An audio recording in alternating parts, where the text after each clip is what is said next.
అందరూ ఆయనని చూసి భయపడతారు. ఆ గంభీరమైన రూపం, చేతిలో ఆయుధం, మెడలో కపాలమాల, పక్కనే వాహనంగా కుక్క, ఇవన్నీ చూసి ఆయనంటే భయం అనుకుంటాం. కానీ నేను మాత్రం అది భయం కాదు, మనపై ఆయనకున్న బాధ్యత అంటాను. ఒక నిమిషం ఆలోచించండి. ఒక తల్లి తన బిడ్డను ఆపద నుంచి కాపాడుకోవడానికి ఎంత రౌద్రంగా మారుతుందో, మనల్ని కాపాడడానికి మన కాళ్ళ భైరవుడు కూడా అంతే రౌద్రంగా ఉండాలిగా. మనం చేసే తప్పులకి భయపడాలి తప్ప మనల్ని నీడలా కాపాడే తండ్రిని చూసి కాదు. అసలు ఎవరి కాలభైరవుడు? మన తలరాతను, మన కాలాన్ని ఆయన ఎలా మారుస్తారు? ఈరోజు ఈ వీడియోలో ఆ కైలాసనాథుని స్వరూపమైన కాలభైరవ స్వామి గురించి ఎన్నో ఆసక్తికరమైన విషయాలు వివరిస్తాను. సో మిస్ చేయకుండా చివరి వరకు చూడండి. అసలు ఎవరి కాలభైరవుడు? కేవలం శివుడి అంశం మాత్రమేనా? కాదు, మన అహంకారాన్ని అణిచివేయడానికి పుట్టిన ఒక ఆయుధం. బ్రహ్మదేవుడి అహంకారం తలకెక్కినప్పుడు సత్యాన్ని కాపాడడానికి శివుడు తన వేలి గొడ్డితో సృష్టించిన అవతారమే భైరవుడు. కానీ ఇక్కడ ఒక వింత కూడా ఉంది. ఆయన శిక్షించేవాడే కాదు, శిక్ష అనుభవించేవాడు కూడా. తన చేతికి అంటుకున్న బ్రహ్మ కపాలాన్ని వదిలించుకోవడానికి ఆ స్వామి కాశీ వీధుల్లో ఒక బిచ్చగాడిలా తిరిగాడు. ఎంతటి శక్తివంతుడైనా సరే కర్మ ఫలాన్ని అనుభవించక తప్పదని లోకానికి చాటి చెప్పిన నిగర్వి మన భైరవుడు. మనలో ప్రతి క్షణం గడుస్తున్న కాలం ఆయనే. గడిచిన కాలం మనకు పాఠం నేర్పిస్తే రాబోయే కాలం మనకు పరీక్ష పెడుతుంది. ఈ రెండిటి మధ్య నలిగిపోయే మనిషికి నేనున్నానంటూ అభయం ఇచ్చే రూపమే భైరవ రూపం. శివుడి ఆగ్రహం నుండి పుట్టిన ఆయన లోపల ఉన్నది మాత్రం లోక కళ్యాణం కోసం తప్పించే ఒక జ్వాల. మనం మన అహంకారాన్ని ఆయన దగ్గర పెడితే ఆయన మనకు ప్రశాంతతను ప్రసాదిస్తాడు. ఆయన చేతిలో ఉన్న కపాలం, ఆయన వాహనమైన కుక్క, ఇవన్నీ మనకు ఒకటే చెబుతాయి: ఈ ప్రపంచంలో ఏదీ శాశ్వతం కాదు. మనం మోసే అహంకారం, మనకున్న అందం, ఐశ్వర్యం అన్నీ కాలగర్భంలో కలిసిపోవాల్సిందే. ఆ నిజాన్ని భైరవుడు మనకు గుర్తు చేస్తూనే ఉంటాడు.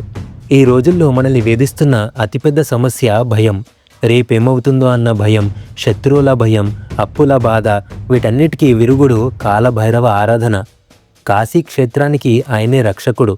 మన దేహమే ఒక కాశీ అనుకుంటే మనలోని చెడు ఆలోచనలు రాకుండా కాపాడే ద్వారపాలకుడు ఆయనే. ఆయన చేతిలో ఉండే దండం మిమ్మల్ని కొట్టడానికి కాదు, మీలోని అహంకారాన్ని అణిచడానికి. ఆయన పక్కనే ఉండే శూనకం మనకి ఏం నేర్పిస్తుందో తెలుసా? కృతజ్ఞత.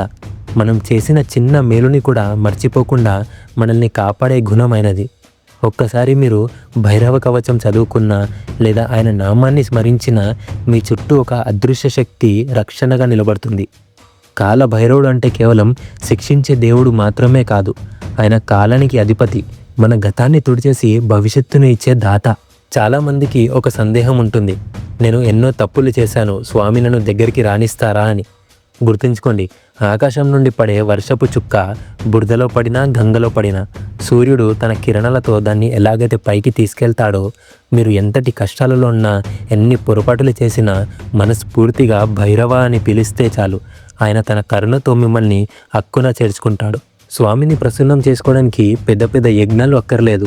ఆదివారం రోజున లేదా రాహుకాలం సమయంలో ఒక చిన్న ద్వీపం వెలిగించి, స్వామి నా కాలాన్ని నీకు అప్పగిస్తున్నాను, నన్ను సరైన దారిలో నడిపించు అని వేడుకోండి. మనసులో అలజడి తగ్గుతుంది, శత్రువుల భయం పోతుంది.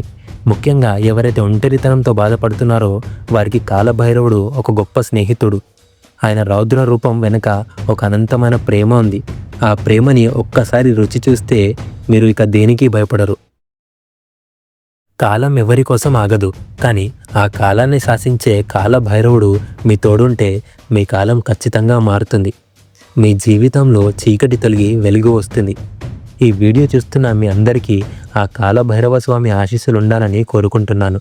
మీకు ఎప్పుడైనా కాలభైరవ స్వామి మహిమల వల్ల ఏదైనా అనుభవం కలిగిందా? అయితే కింద కమెంట్స్లో ఓం కాలభైరవాయ నమః అని రాసి మీ అనుభవాన్ని మాతో పంచుకోండి. ఈ సమాచారం ఇంకొకరికి ధైర్యాన్ని ఇస్తుంది అనుకుంటే తప్పకుండా షేర్ చేయండి. Thank you.